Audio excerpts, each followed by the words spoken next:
There's a moment in every studio when the math stops working. A $600,000 debt.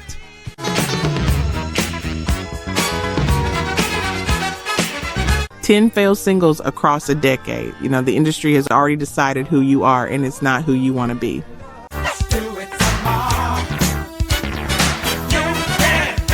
This is the story of 13 artists in 1981 who walked into the room anyway.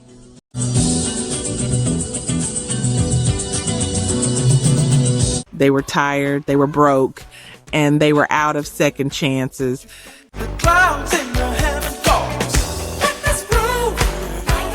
What they did next, the exact sound they chose, the exact person who believed them, the exact morning they stopped asking permission, changed everything. Let's start at the top.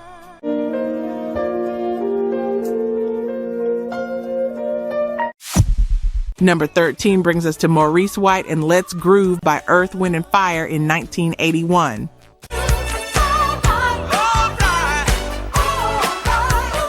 Between 1979 and 1980, White's sales dropped 40%. Critics called the band exhausted. Let you know, girl, you looking good, you're out of sight. The label was owed $600,000, and White still had to pay 14 musicians every night.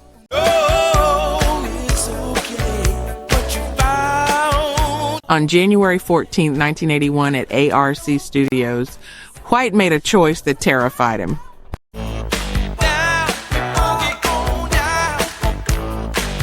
He put a vocoder on the intro, a machine, a digital sound, everything Earth, Wind & Fire was supposed to reject.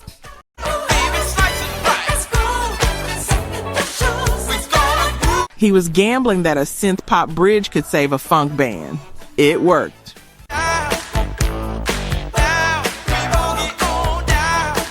Let's Groove stayed on the charts for 21 weeks, but White never forgot what he gave up. The kalimba, the spiritualism, the organic soul he'd built the band on.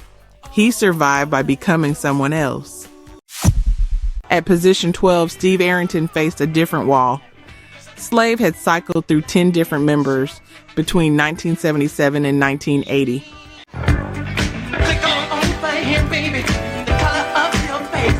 Atlantic Records wanted them softer, disco softer. They wanted the grit removed. Arrington had been pushed to drums, silenced.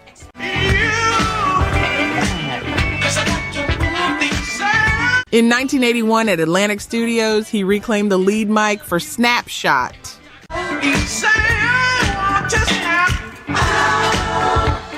He didn't sing it clean, he sang it nasal. Strange. Risky. The kind of voice that could kill a record on mainstream radio.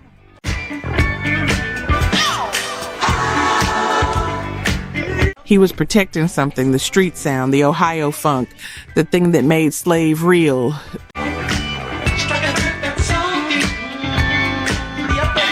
Snapshot hit number 7 on the R&B chart, gold status, but Arrington carried a scar.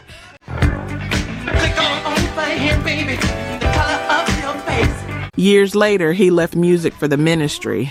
The thump of that song lives on in West Coast G-Funk, in Snoop Dogg's bass lines, in the DNA of rappers who learned that strange voices survive longer than safe ones. In 1981, Prince was at position 11 with Controversy. Between 1978 and 1980, he had 0 top 10 hits.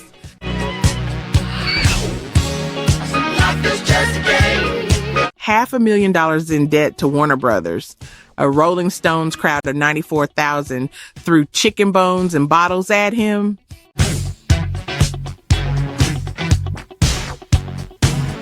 They rejected his body, his clothes, his entire existence. On August 14th, 1981, at his home studio in Minneapolis, Prince sat alone.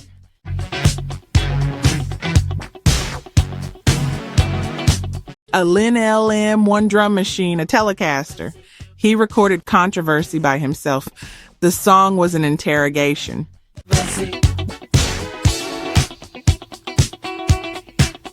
Whew. Who are you?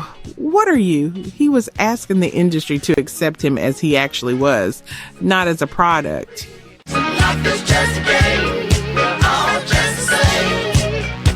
The album went gold. His career became a 100 million record story. But the real victory was smaller. He refused to explain himself. Janelle Monáe learned that same refusal. Here's something that hurts. Only 1% of viewers on Music Express FM are subscribed. 99 out of 100 come for the ride, feeling the energy, discovering songs that hit right in the chest, yet you haven't joined us. Why walk away when the engine is running?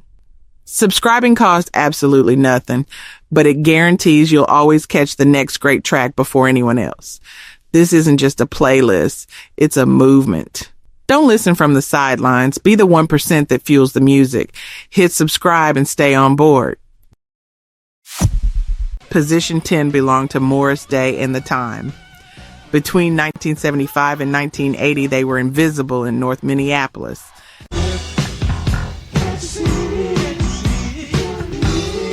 Zero budget. Prince controlled everything. They had to suppress their own songs to be his foil, his cool shadow.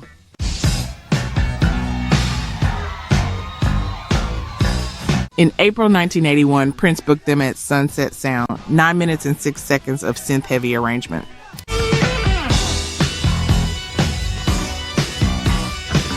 Get it up. During the session, the emotional weight was crushing. They didn't play their own instruments.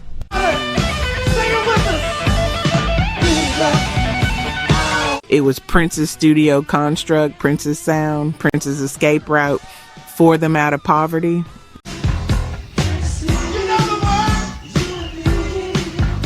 The album went gold, 500,000 units, but the band knew the truth.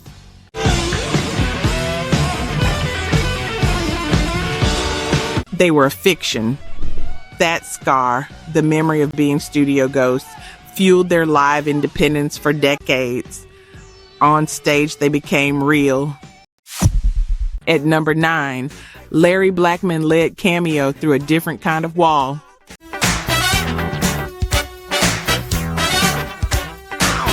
"13 members, 5 albums that didn't cross over, pigeonholed as regional funk.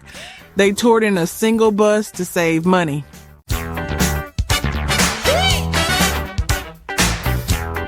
No per diems. In Tuxtos Divini Simti Aston Desmit Pirmai at Media Sound in New York, Blackmon made a radical cut.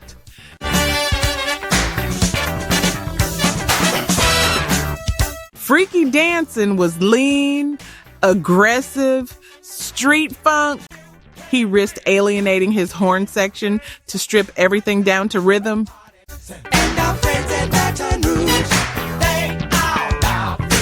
Precision over density.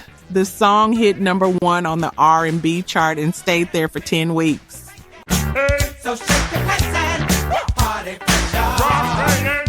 Blackmon's snare sound, dry, high-pitched, defiant, became a template. Pharrell Williams still uses it. That specific crack is the sound of a man refusing to remain invisible.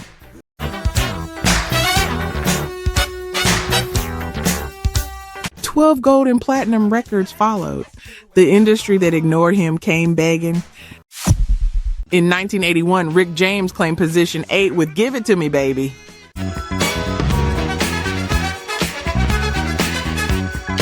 He had spent 13 years invisible. 4 different labels, the U.S. Navy, the Minor Birds collapse. Give it to me, give it to me, give it to me, give it to me, give me a sniff. Motown forced him into bubblegum pop.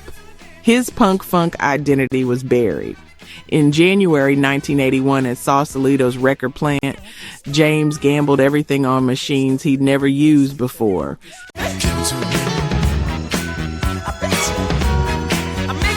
A Lin LM1 and Oberheim synthesizer. He self-produced. He knew Motown would drop him if this failed.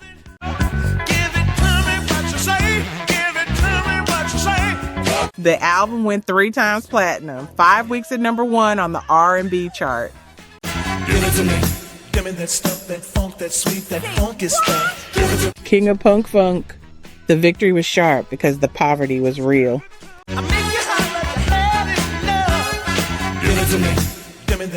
He'd had nothing. Now Bruno Mars studies his stage energy, his defiance, his refusal to be tamed into a single genre.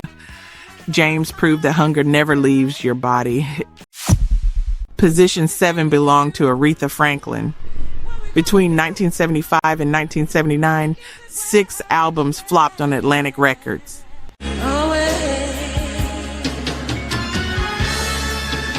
The last one, La Diva, couldn't crack the top 100. She was forced into generic disco. I'll meet him at the front door. Yeah, yes I will, man. Her gospel roots were suffocating. In May 1981, Clive Davis personally oversaw her sessions at United Western Studios. What we gonna do? What we gonna do? A duet with George Benson, Love All the Hurt Away, adult contemporary polish. Yeah, yes I will, man. Put on a green. A risk to her legacy. She needed to prove she could survive the post-disco era.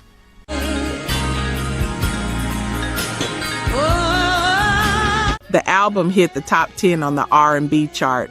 Her 1987 Rock and Roll Hall of Fame induction followed, the first woman honored. And this is what I'll do for the man, y'all. But the scar was deeper. Her father had been shot in 1979. He was in a coma. What we gonna do? We gonna slide. She carried that weight into the studio. Jennifer Hudson cites her endurance as the standard for what it means to be the queen of soul. Grace Jones arrived at position 6 in 1981 with Pull Up to the Bumper.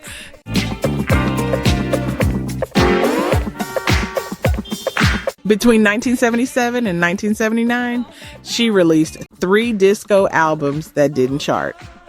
Island Records marketed her as a caricature disco queen.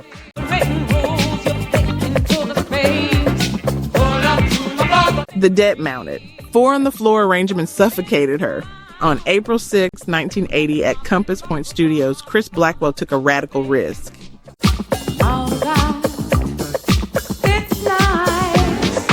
He paired Jones with Sly and Robbie, R&B funk hybrid. During the sessions, the track was shelved.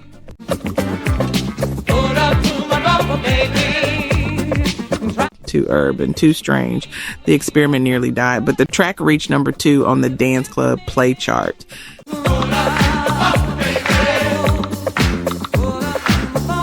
Jones became an avant-garde icon. The documentary Grace Jones, Bloodlight and Bammy captures her refusal to compromise with financiers.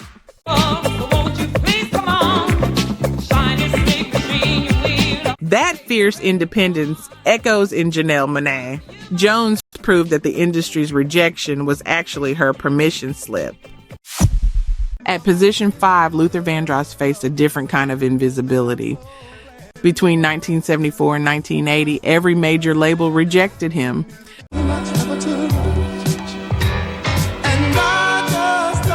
He'd sung on 500 commercials, 20 platinum albums as a backing vocalist. We've come a long way, and yet this is only the beginning. A ghost, too heavy, too niche. Nobody wanted him as the lead. On April 21st, 1981, Epic Records executive Larkin Arnold ignored the skeptics and signed him.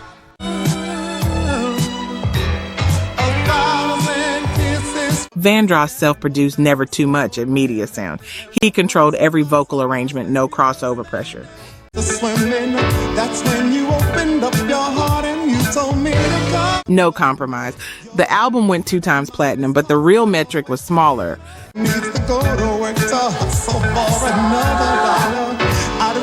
He'd borrowed money for subway fare to his own recording sessions. That poverty was the fuel.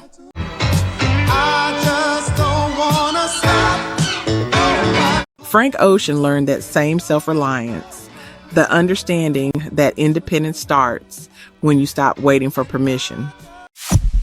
In 1981, Frankie, Beverly, and Maze held position 4 with Joy and Pain.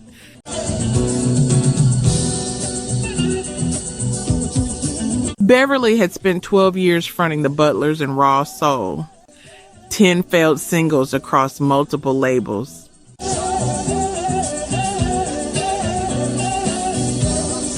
Philadelphia's producers rejected him. His funk-heavy vision was too raw for their orchestral machine.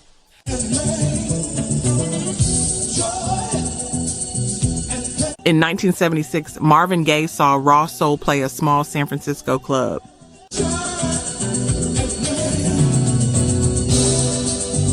He staked his reputation on him. Capitol Records signed them under one condition, changed the name to Maze.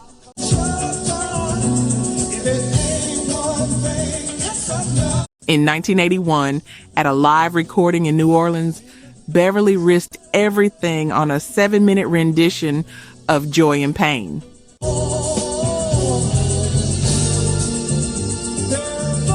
Capturing the exhaustion of the road, the spiritual weight, Maze never won a Grammy.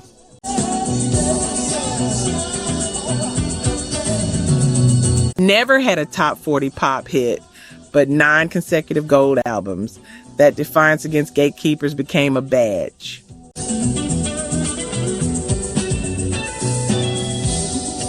Today, at Black family reunions, those opening chords trigger healing. The song validates decades of being overlooked. Position 3 brought Diana Ross and Lionel Richie to Endless Love in 1981.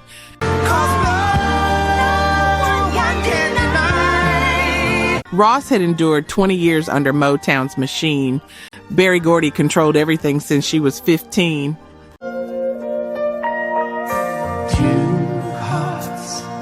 In 1981, Motown denied her a $20 million contract renewal. The rejection forced her to sever her only professional lifeline.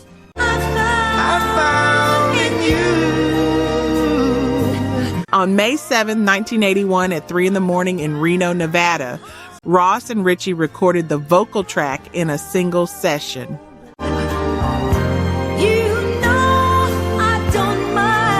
Both exhausted from their own concerts. Richie was gambling that he could produce solo material. I can't resist your charm. Ross was gambling on independence outside the Gordy empire. The single reigned at number 1 for 9 consecutive weeks. I found in you. She secured her $20 million RCA deal. The scar was permanent. Her fallout with Gordy.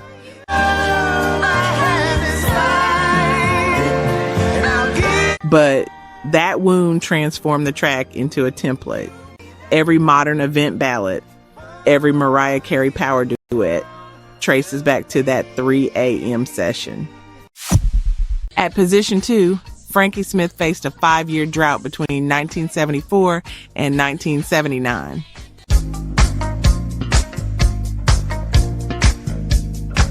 He was a staff writer for WMOT Records, a ghost. Label executives dismissed his comedic concepts as novelty trash. You do the double dutch, you really turn it on. In 1981, at Sigma Sound Studios, Smith gambled his remaining credibility on a technique he'd invented, rhythmic pig Latin.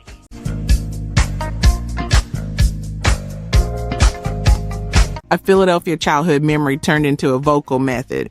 Producer Bill Bloom risked a final chance studio session.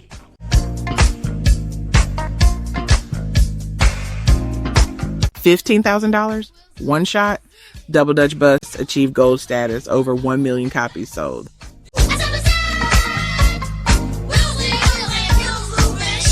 Number 1 on the R&B chart. Smith carried that triumph as a shield against years of rejection.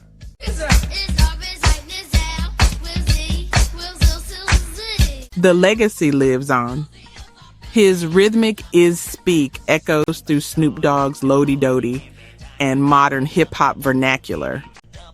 The industry that ignored him learned to speak his language. In 1981, One Way claimed position 1 with Lady Al Hudson and the Soul Partners had weathered 3 low-charting albums on ABC Records between 1976 and 1979. Your lovely smile, so plentiful. The Chitlin Circuit in a cramped van, grueling, broke. MCA demanded a shift toward polished disco funk.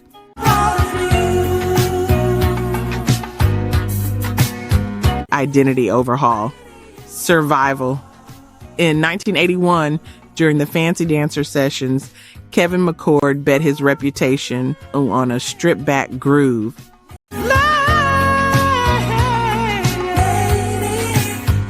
Mid-tempo, minimalist bass line against the era's frantic pace.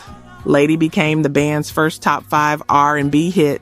Like all the others I've been around.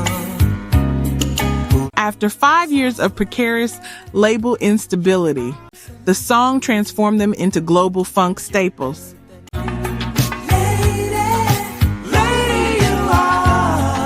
Modern G-funk producers sample it. R&B artists study its structure. But the real victory is in the memory. So plentiful and true. The 1970s financial insolvency, every subsequent tour performance is treated as a hard-won defense of their creative independence. They survive by refusing to disappear.